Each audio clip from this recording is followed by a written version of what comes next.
Hello, everybody. What's up? I'm Beast Lord J. I'm a variety streamer.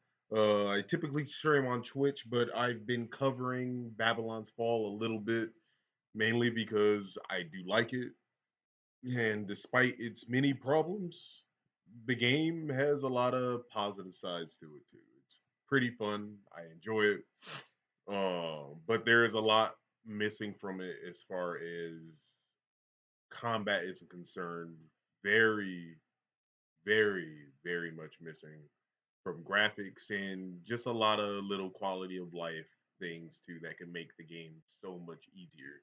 Uh, and have fun with the people who are playing it. The what 30 or so people currently on Steam and consoles. I have no way to tell, but whenever I play the game, uh, I've had trouble finding people to play with, so that should be an indicator on how few people are actually active at any given time. Um, I myself haven't played the game in a little bit because there's not a lot to do right now. Battle Pass is completed. I haven't completed the additional story mode, but that's pretty much it. Like it's just some weapons and stuff that we can unlock. Uh, I need to complete that. Otherwise, like the events, the major events are done. So I haven't cared to go back to it at the moment, other than every couple of days to check a few things. But like I said, the game is fun. I think they're pacing it well right now with content. It seems like every month or so we're guaranteed an update from what it seems like so far. But if it'll stay like that, I don't know. The game is doing poorly at the moment, and I would like to think Square Enix and Platinum Games is going to do everything they can to save it despite the poor state that it's currently in. And that's what this update is for, right? Saito and Takashi my bad, forgive me. Takahisa Sugiyama. There you go. Talk visual updates coming to Babylon's Fall, which is a big deal because a major problem that a lot of people had when looking at it was the visuals to it. Um, the monetization was the other thing, which was annoying, but honestly, I don't think it was that bad. And I can get into that as a bit as we go. I'm sure they'll address it as we go down. I haven't looked at this myself yet either. So for anybody who may be interested in the game at all in any shape or form, I will be giving my input on the game as well as I read over these questions and responses from this. So it was posted Wednesday 18th, right? May 2020. 2022. Oh my god, excuse me. Right. Um it looks like 10, right? So today, basically. And I'm getting to this about 2 hours later. Uh let's just scroll down and read. This looks like a new location. Okay. So let's see. Changes are coming to Babylon's Fall Season 1, which feature a collaboration event with the iconic Near Automata is coming to an end and season two is about to begin. Yeah, near the event ended about 3 weeks ago or so. And yeah, season two was about 30 days after that. So yeah, we're very close. So how did we get here? And what's next? We sat down with the game's director Kenji Saito and Takahisa Sugiyama to look back at development of the looter hack and slash from Platinum Games and find out what to expect in the future, including changes to the game's visuals, which is a good thing. They had a survey about a month ago too, addressing what people would like to see visually. Especially since a big chunk, once again, of the complaints were, "Oh my God, it looks like trash." It didn't look the greatest. That is very true. Uh, so let's see. What's been the most challenging thing about development process of Babylon's Fall, and how did you overcome it? The biggest challenges were the live service aspects and having work play. as these were things that Platinum Games has never done before. On top of that, being hit by the coronavirus outbreak meant we had to work in an unfamiliar development environment. So we were challenged. There were challenges in lots of areas for this project. Makes sense. A lot of people had to push their work back because of the coronavirus, and not just in the gaming industry. Obviously, everybody was set back by a lot, and you had to work at home. So I believe that absolutely. This is not something unique to our team, but with the coronavirus outbreak during the development period, we needed to strengthen our remote working environment quite a lot. Fortunately, we were already mentally prepared to some degree. With the team members split between two locations in Osaka and Tokyo, so that helped. It was good that we managed to work out how to communicate effectively as we worked on the game and pushed on to the end where everything came together. So I get that the coronavirus pushed them back a little bit. So they worked as hard as they can. Not an excuse for the graphics or anything. It's one of those things that could have been pushed back, especially since the game to me looked a little bit better in 2018. But let's just continue from there. Did any games in particular inspire Babylon's Fall? In terms of action, it may have taken a certain level of inspiration from all of the previous games that Platinum has made. From the perspective of Babylon's Fall being a service model game, we learned an awful lot from game design of various live service games.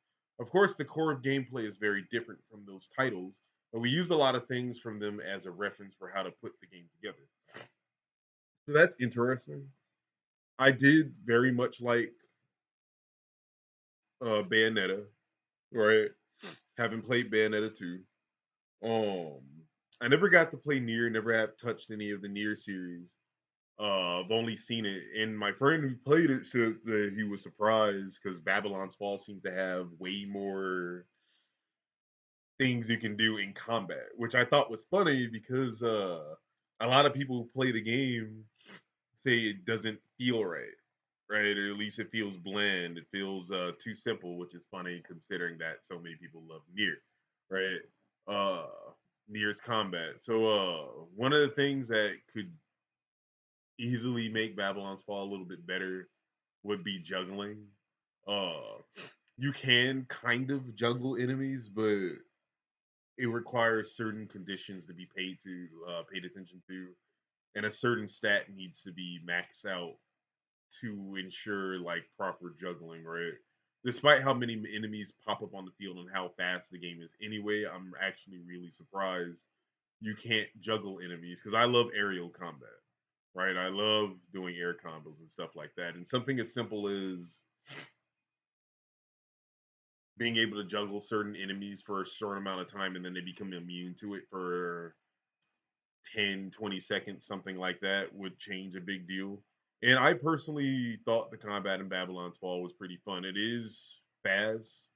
There is a lot of little weird things you can do. It's quick. Nothing's ever tedious unless you happen to be doing something somewhat above your level. So that I'll give them, right? But like I said, there are, for instance, one of the things that I thought we were going to be getting in this game was that depending on the sword we found, it would have a different spectral attack. And your spectral attacks are the two attack buttons, or if you're playing on a console, L2, R2, right? And if you put a sword light button or heavy button, they behave like any other sword you would in any other fighting game, right? But when you put it on spectral, it behaves like a special move. One thing I was expecting to get in this game, like we might find three or four swords, five of them with the same spectral attack. Uh, but then we would get three or five other ones or a legendary sword that had a completely different spectral attack, right? And some swords do have crazy abilities. Some of the divine swords are really cool, but you don't really get that unless you change your weapon style, right? And if that's the case, when you change your weapon style, then they have the same spectral attack, but they behave a little differently. For instance, the standard spectral attack for sword is a basic continuous slash, which is good for keeping up damage, but if you change to a power style for your weapon, it does a slash and then launches the enemy into the air, which can help you juggle enemies and do a bunch of other weird combos with the other weapons that you have. So I love how they set up weapons and do weapons, but I want it more. Like you do, and you actually do, because some spectral swords have snipe, which become a completely different attack. But that's it for now.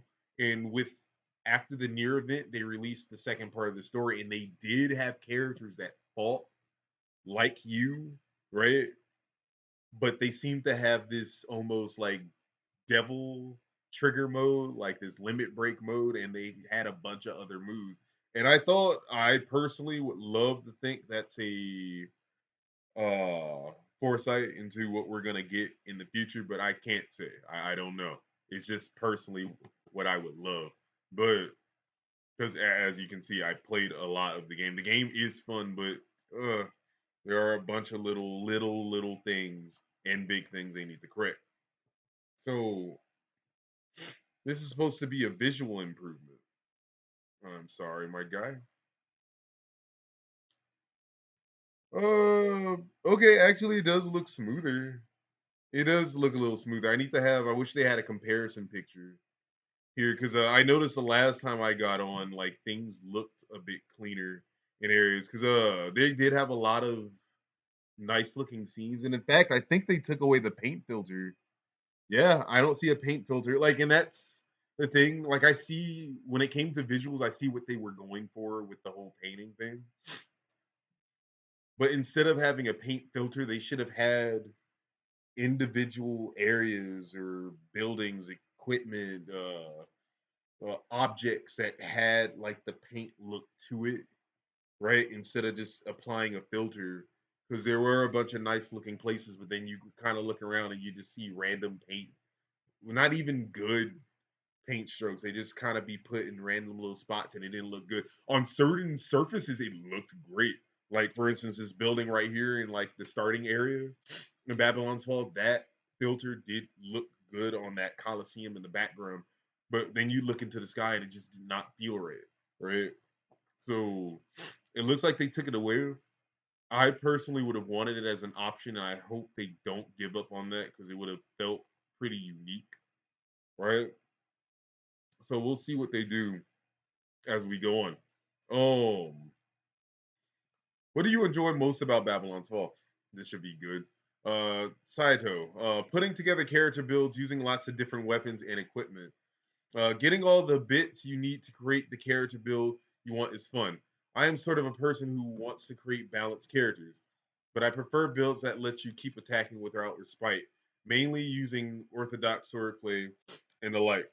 So the creator is saying this is actually really funny because right now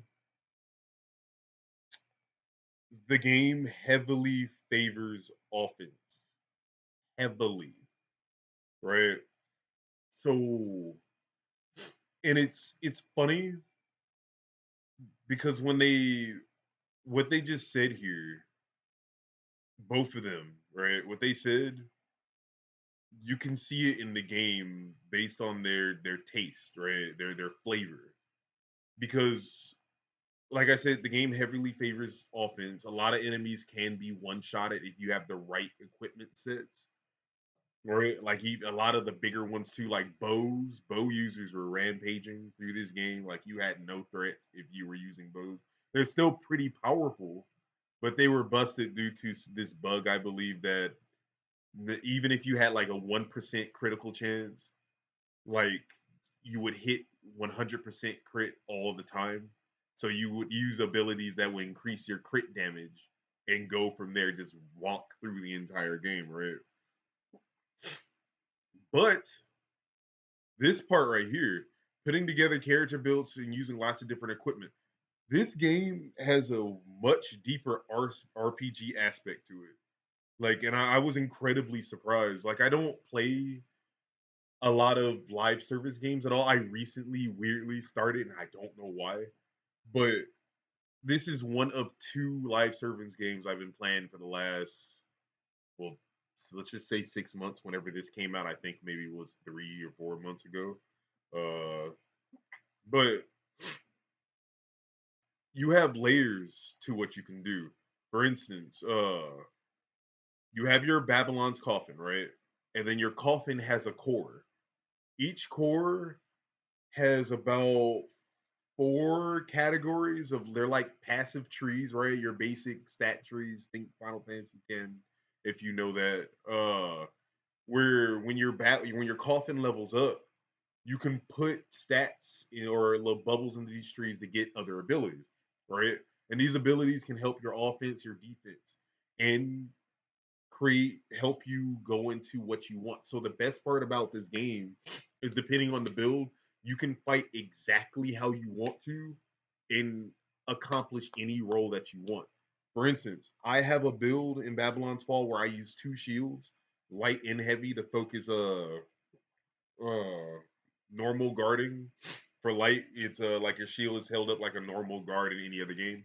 And then if you have a shield on heavy, it's a parry.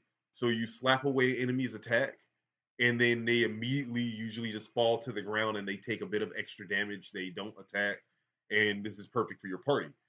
Now, on Spectral, I have two swords for the DPS, and they don't take a lot of Spectral, so I can hold them, do a lot of DPS stuff, right? But how I have my builds in the swords that I use in the shield, right? My coffin ability, when I hold up a shield, I heal myself and everybody around me, right? When I parry, I heal everybody around me instantly and give them like SP attack power boost. When I hit people with my swords, I can poison them. And if they're poisoned, I hit them with my other sword.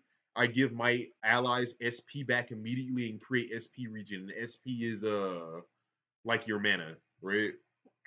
I lower the enemy's defenses when I hit them while they're poisoned too, and then of course they're poisoned, they're taking more damage, right, or passive damage over time. So I'm a tank healer, right, and I can mix it up too. I can put one of my shields on Spectral that have a barrier up front while I'm healing my allies, and have a shield on heavy to parry attacks that I want, while I have a sword on light and sword on spectral. So I have this tank healing build, right?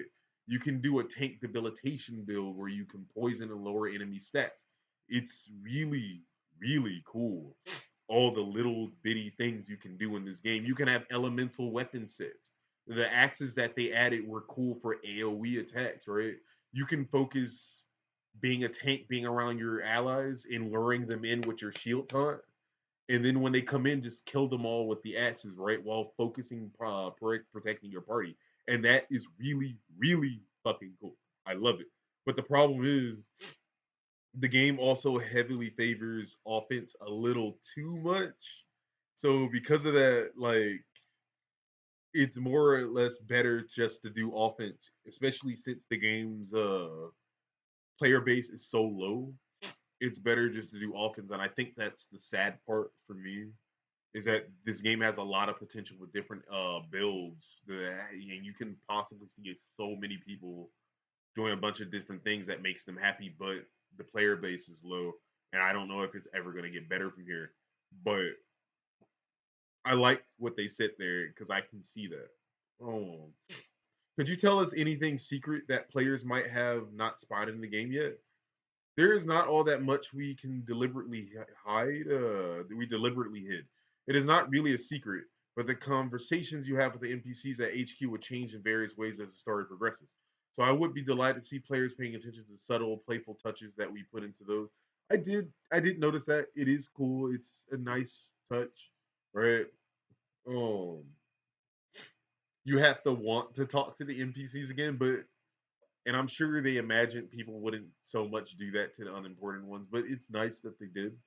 Can you tell us a bit more detail about what has changed in Babylon's Fall since launch? Since launch, we released around the same amount of gameplay content that was included in the original release. That includes new gameplay modes and equipment to collect, etc. We have made rapid amendments to some areas based on player feedback. Very good, because there were some annoying areas and hard to see areas, such as improving matchmaking and tweaking the balance of early dungeons. Thank you. There are still many areas we have not done enough with yet, many aspects that will be hard to change unless we focus our efforts. So I feel there is a great deal of room left for us to meet player expectations as we forgive me, diligently continue to develop and improve the game. Um, so this part right here is really interesting because they have added slowly extra abilities and things to combat. For instance, like I said in the beginning, combat itself is fairly simple. You can't juggle or stuff like that.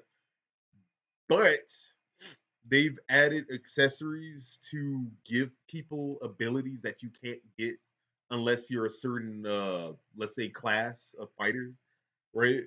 So what they gave people as an example recently, there's an accessory that gives you stinger. And if you ever play Devil May Cry, you know just that fast forward thrust that pierces through an enemy, right? They put that on an accessory. So once again, going back to my shield build, where I'm a shield focusing tank, right? I can put that and I tap forward twice in the light button, and I basically do that thrust and knock away enemies in front of me, and I stop at a position, and that's cool because if I need to rush over to an ally and also push them off of them, right, I can save someone from a killing blow that way. And I like that. And it's also just good. Like it's good to follow up on attacks. Like you knock the enemy back that way. You can use it uh in between attacks. Like it's a pretty good thing. Also, there's another accessory that allows counter. Now, the only people who were able to counter before, I believe, oh no, nope. If you had a shield in the parry area, that was the only thing that was kind of like a counter, but a parry, so not the same thing. Now you have an accessory for people who love just being DPS, right? Counter. So if you see an enemy about to attack, you attack at the same time with the light button. You counter their attack and do extra damage and knock them back. I believe. I don't exactly remember, but that's cool. They're slowly adding little things that make it cool. There's shields that explode upon damage, which I love. Like they're one of my favorite shields now. If I take enough damage with a shield, it explodes and causes electric damage to everything or ice damage around to all enemies around me.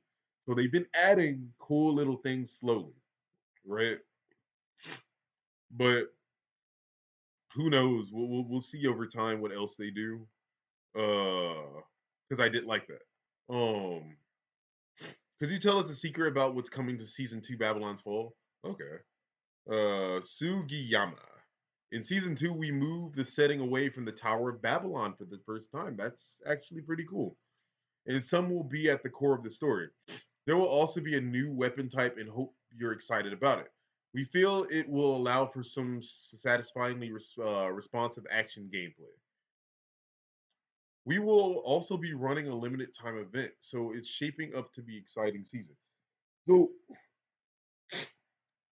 the weapon that they're talking about may have been spoiled by them on accident. I'm not gonna say what it is because yeah, I'm gonna respect it. Yeah, I'm not gonna do it. Um, and we talked about gameplay. Uh, maybe it might be something else from what I'm thinking since they're saying satisfyingly responsive action gameplay. I'm not sure. Oh, and the story for Babylon's Fall is simple, but it's very interesting. Uh, I would think The Matrix. And like, let's say if this was like an anime season, I would say we're probably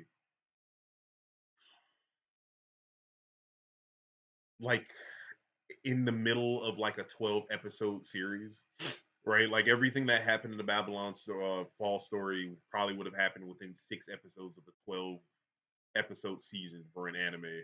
And the first half of that season was kind of handling an immediate problem because there's a war happening between these two sides and they're both trying to rush into Babylon's tower to take the advanced tech and weapons that are inside before the other one. So it's like a an arms race, but not really, right? And I liked it. Like I said, it was simple, nothing too complicated, so you don't have to sit there and wrap your mind around weird stuff too hard, right? But the ending of the main story left a lot of cool things open that at least made me curious enough to care. So some of the characters I hated in the beginning, but they got a lot better. Uh and the bosses were cool. I love the point of the bosses and seeing how what they were because of Babylon's Tower kind of affected that world.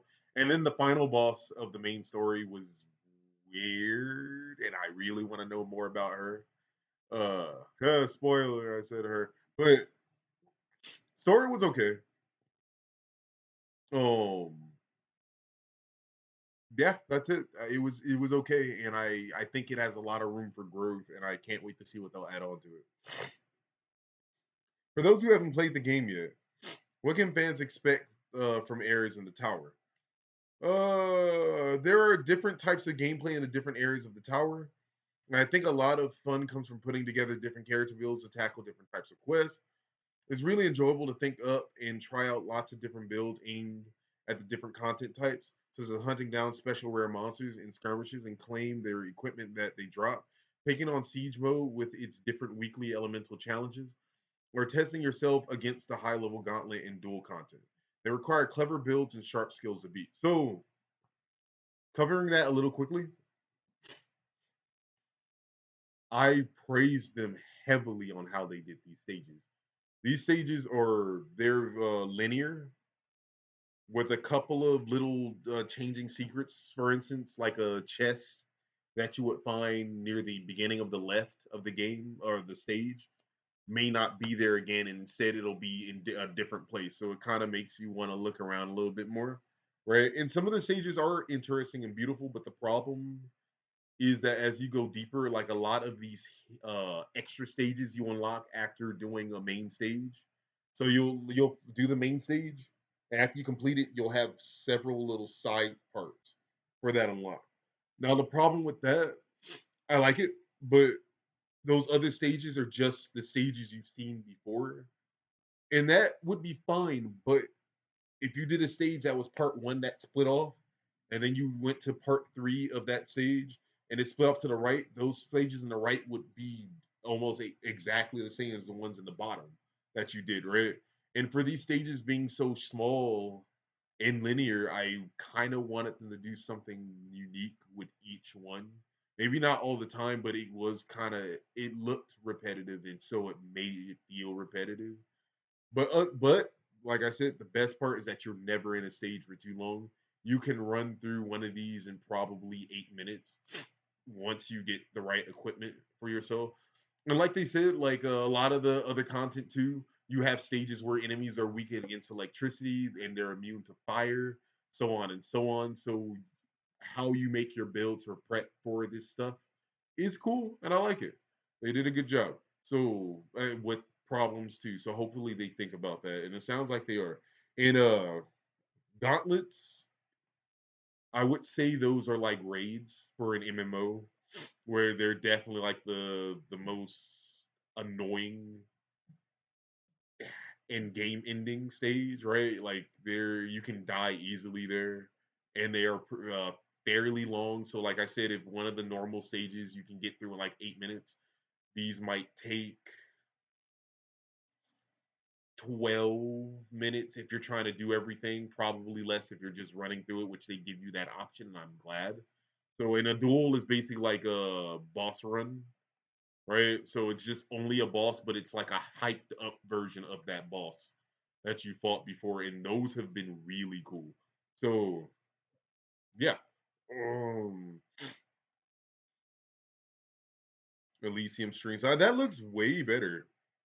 Yeah, that looks way better. So I'm glad to see that they have been working on the graphics. Um, what was the deciding factor for the art style in Babylon's Fall? We debated lots of options and ultimately decided to go with the quiet and distinctive visual style.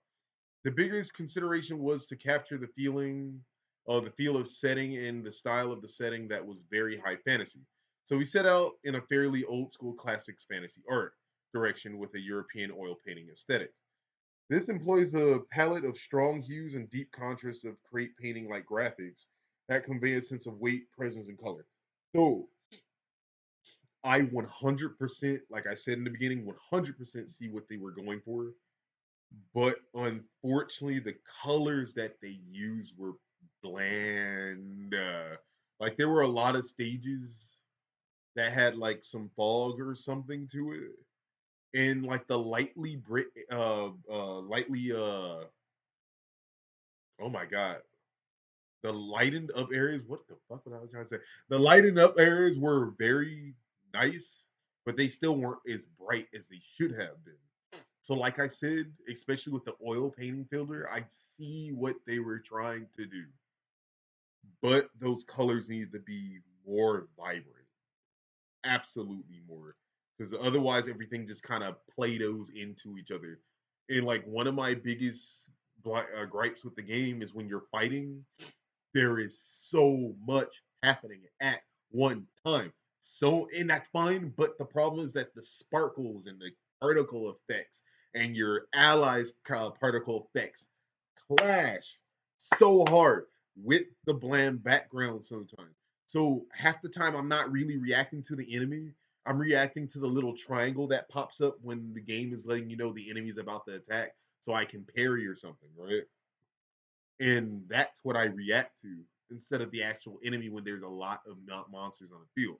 So they did make an option to turn off your allies' particle effects, and I'm so happy they did that because that was personally one of my suggestions to them is that they turn down the particle effects and look at something like Monster Hunter, where even though you have like 4 allies with you, other than Monster Hunter Rise is different. But Monster Hunter Worlds, where even though you have 4 allies with you fighting a big ass monster with a bunch of trees and bushes around, right? Wild plant life and little animals, it never gets in the way of what you do in combat, and you can see everything so crisp and clean. And Monster Hunter Rise, usually if everybody's too close, it starts to blend in too much now, but you don't have it as much as in Babylon's Fall. So they need to tone that down a little bit, a lot, and really bring out your actions to impress people, right? Because look at games like Devil May Cry or Kingdom Hearts. Those have a lot of particle effects, but it never gets in the way of what your character is doing. So you get hyped looking at Dante spin somebody and right, right, and that's what I want from Babylon's Fault because it has a lot of potential, but they just need to right and like Bayonetta too. Yeah, I want them to look more at that too when it comes to showing off their combat. Have you altered the visuals in Babylon's Fall now? The team had not managed to do enough testing on the graphics, especially the visibility aspect and how we could create stress for players repeatedly playing an action game over a long period. Based on player feedback, we wanted to deliver as many improvements as possible at an early stage, and it ultimately worked out that could get those fixes out at this time. So, like I said, with the dim colors and how bad the game looks, and then they add fog in places or smoke or something, it looks bad, and you're just kind of blind. And that was one of the problems my friend had, right? Is that you just kind of were he was kind of blinded in some of these stages, and you see there, yeah. So they did good. They made it look a lot better because yeah, like this right there is how it usually looked, but I'm glad they brightened it up. Oh, and it looked like they took away that little thing. So this thing in this stage, like the breathing in the air, obviously you're in a volcano could kill you, so you would take damage. So they put that there for you could hold on to, and it creates like this protective barrier. I personally like that, but the problem is when you're holding on to it, you can't use a spectral attack in your left at all. So you were stuck with light and heavy, and then you had to drop them, and it was this whole thing. And it was okay. And so while I'm on it, because I don't know if they're gonna talk about it, but they do have stage hazards, but the stage hazards are pointless. Like they don't do any damage to you once you're on a. They only really hurt you if you're like several levels below the recommended level, right? And that's upsetting. I don't want, and they may have gotten rid of that. I don't want them to. I personally would love it if they figured out how to make stage hazards work that were just annoying enough, because that's what a stage hazard is for. It's supposed to give you anxiety. It's supposed to make you worry about it while you're fighting enemies. I would hate it if they just took it away. I want them to figure out how to make it work and be fun and not just be something that's there and cute to look at, because that's kind of how it is. How do the reworked visuals enhance the game? As Mr. Sugiyama said above, there were previously an issue with the visibility of the graphics causing stress to players as they repeatedly played through the hack and slash style game cycle. The problem should have been reduced now. Okay. How did the reworked visuals enhance the game? I see what they did there. I see what they did. Okay, it's just an issue. We know team takes feedback regularly in Discord. How okay? When did our live, which is good. When did our live stream, Mr. Ehara from Square Enix, have players who participate on our channel assign priority to the different opinions expressed on the Discord server? We took that information and shared it with Square Enix, and it proving very useful for the working out what needs fixing or altering. It is indeed a big help. Not only do we get to hear the unfiltered voices of each player, yeah, oh, I'm sure you do. I'm sure you do. Oh man, but it's also a good thing. You have to. It was a bad release and it was a poorly put together game. Kind, yeah. They should have waited like a year or two, to be honest.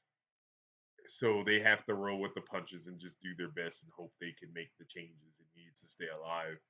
And staying alive isn't the ultimate purpose. The ultimate purpose is to bring enjoyment. I enjoy it, but yeah, they need more.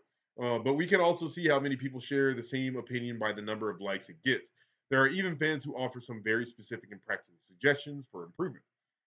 This feedback has let us develop a picture of what the fans who play our game are like and refine our understanding of what they find acceptable. Okay, so one of the things that I did find annoying about this game, it's something I find annoying every fucking time. And I curse to my bed because I am annoyed just thinking about it. And I really, really get annoyed at it from American companies. But Square Enix has done works to for Americanizing certain game titles before, like Final Fantasy 13, and has heavily focused on the West with bringing games in, right? And you can see that with their releases over the last 5, 6 years. So when I turned on the game and like the darkest skin tone I could come up have was like slightly tan, like a slight tan, I was annoyed immediately because it's like damn. Because it wouldn't, like I said, when I'm playing a game from Square Enix, I'm expecting, right, especially as a black man. And it's funny because in Final Fantasy 14, you can make a proper black person. I love Final Fantasy 14. They did, like when I picked it up, I played it, I made a character. I was like, wow, you look really good. I was happy, right? So it kind of made me sad, especially since it's just skin tones, right? It's when they show a very beginning of the game, like you have a bunch of prisoners that are clearly from different areas of the world. It's like throw it in there, and I know Platinum had a big chunk in the development too. So thank you guys, because like this, I like that. Thank you, Platinum Games. Makes me happy. I'm most likely gonna go back, change the skin tone because it's just a simple thing. Like it's not a gigantic fucking problem. And I said fucking, so it is, right? It's not the biggest problem, but for your players, just for the respect of them, right? Especially since you're trying to attract a bunch of people from all walks of life, it is a problem. It is a big one, right? At the same fucking time. So thank you. Thank you for doing that. Thank you very much. Um, What's the biggest priority for Babylon's Fall team right now? We have received lots of different feedback, so we want to prioritize improvements based on that. Our first priority is to deliver the exciting play environment that fans are looking for in the hack and slash game. There were a lot of things relating to the repeating play cycle that we only became aware of after actually releasing the game to the public.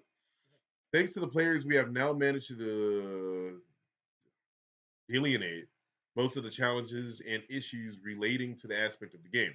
So we can see the path we need to take going forward and we'll press on to solve each problem in turn. Good. Very okay. Oh, it updated me. Okay, okay, yeah, nice. How has an initial reaction to Babylon Fall affected plans to development of the game? It is a very good question. It is our first time developing and amending content after release as part of the live service, so we need to prioritize player feedback above all else. In that sense, it really brings home the realization that this game is very much a service as well as a standalone project. Yeah. Um, I think that player feedback has influenced us massively in terms of how to improve Babylon's Fall and make it more fun and exciting to play. The reception has had a big influence. For all the issues that are brought to our attention, we have strived to carry out as many emergency fixes and improvements as possible and get them out as early as possible. And they have. They've done a good job with that. We do understand that these measures are still far from enough and will continue to push on with further fixes and improvements alongside all the new content we will be releasing going forward. Good to hear.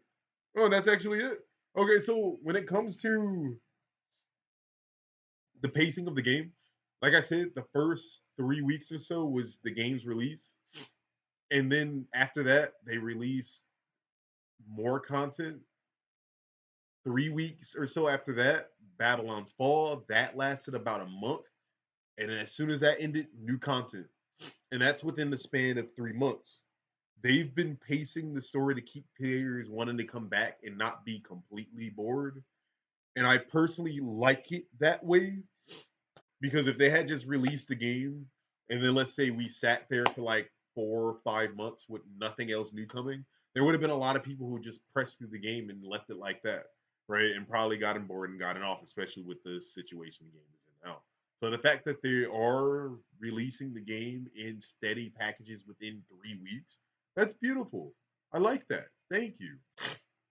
Um, I know something a problem a lot of people have is with the monetization. I'm sad that they didn't mention that. So it's annoying, but it's not that bad. Starting off with the battle pass. The battle pass naturally I think is about $25. It was free for this season. Now, one cool thing that they did for people who do like to play the game, the longer you play, the less money you have to pay for the next battle pass, right? Based on tiers. It's like D through triple S. So triple S being the max, I think they take off like $8 off the battle pass, 8 or 10, something like that. So if you're someone who enjoys the game, next battle pass, you'll be paying like $12 to $14. And that's fantastic because every season is about 3 months roughly after each other, 3 to 4 months. Beautiful thing. I do not mind paying 12, $14 every 3 months, especially if I'm loving the game. And if I have to pay like $22, yeah, why not? That's fine. Everything else, and I like I said, I don't really do live service games. I don't play games like Fortnite, Apex, and stuff that do seasons. This is the first time really doing like stuff like this. So I had to ask a friend who does. Big Apex fan, right? I was telling him about how the battle pass worked because I was kind of pissed off about it at first because I personally don't want battle passes. I feel like that's kind of fucked up, or at least I did at one point. But he was listening to me talk about it. He was like, "Oh, that actually sounds really fucking cool, right?" Because like if it was Apex or something, I guess he would have to pay like $30 every time or something. But the good thing about Apex is that it's free, and that's what I'm getting to next, right? But overall, he said that what they were doing with the battle pass sounded fantastic. Sounded good to me too. I was very happy. So, what next after that is the problem.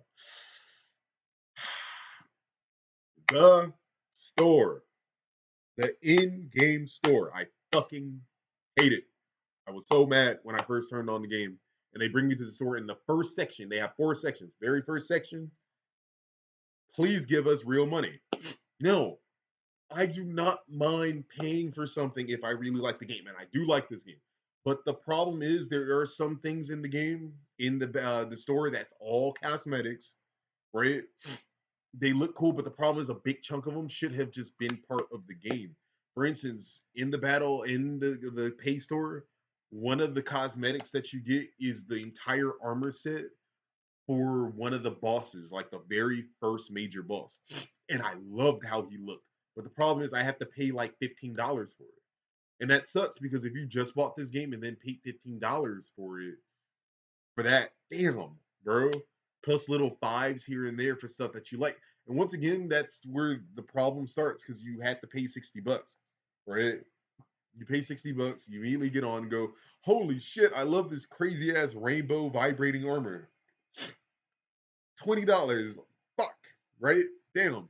And that hurts because like I loved a lot of the stuff that I saw in there. But no, I don't want to pay an extra 15, $20 after paying 60 for it. And I'm not shitting on anybody who wanted to. You did what you wanted, and that's fine. But as a business habit, I don't like that. I don't think a lot of people like that. It sucked, right? And that's everything else too is like get extra boxes for stuff, translate money, actual money into Garas, which is their in-game real money currency. And that's it. Actually, that's it. That is it. So anybody who's saying that this game is predatory, it is not. That is a lie. Okay, that's straight up a fucking lie. Even long term, if you pay for this game $30 if it was on sale, right, and then wanted to buy a skin for $14, fine. Not a big chunk of your bank taken out unless you just hated the fucking game after that. But the game is not predatory. I haven't had to pay a single cent for anything. There is a decent amount of content, and like I said, every 3 months or every 3 weeks, small bursts of little content, right? That keep you interested. Not predatory at all. If anyone is saying that this game is predatory or meant to destroy your wallet, they are fucking lying. All right, and that's a big problem. What's happening with this game right now? There's a lot of people who don't like it, which is okay. If you don't like it, you think the game is shit, that's completely okay. But don't fucking spread lies. It's not. No.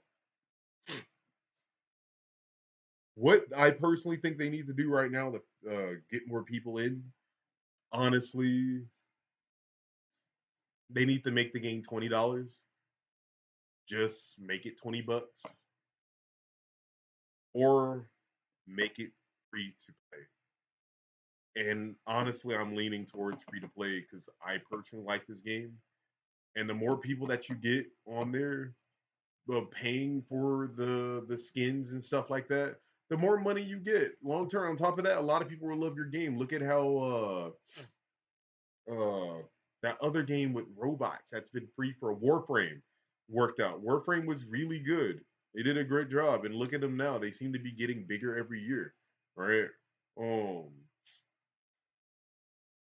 and it's like I get it. I need to look more into Platinum Games. Someone had told me that whenever they make a game, they use a lot of their bank, so it's hard for them to kind of stay on top of things, right?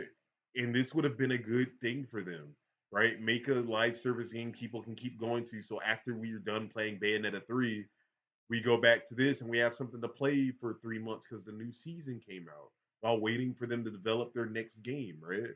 It's a good idea, but honestly, just you need players. Otherwise, people are just going to keep leaving because they can't make friends. They can't find people to help them out with certain things, right? So $20, free to play, and just go from there. Yeah. So thank you, you guys. This is I went on for a while. Holy shit. 50 minutes. I love Square Enix. I love Platinum Games. Oh, I want them to keep doing but good. I want Square Enix to influence other developers and Platinum Games in the right way. How they've handled this in the beginning was not the right way, but I hope they get down to it and can possibly create something beautiful for people to go to. Because I think this was a good idea, just executed poorly. So we'll see. I personally like the game. If anybody has any questions, please respond to me. I'm gonna post this up raw like it is. So if anyone has any questions or have anything to add, just let me know. And thank you very much. Yeah, I'm Beast Lord J. You can find me on Twitch under the moniker also Beast Lord J. And I hope to see you again. See you again. Oh my God. You know I don't do this often. Thank you, everybody. Goodbye.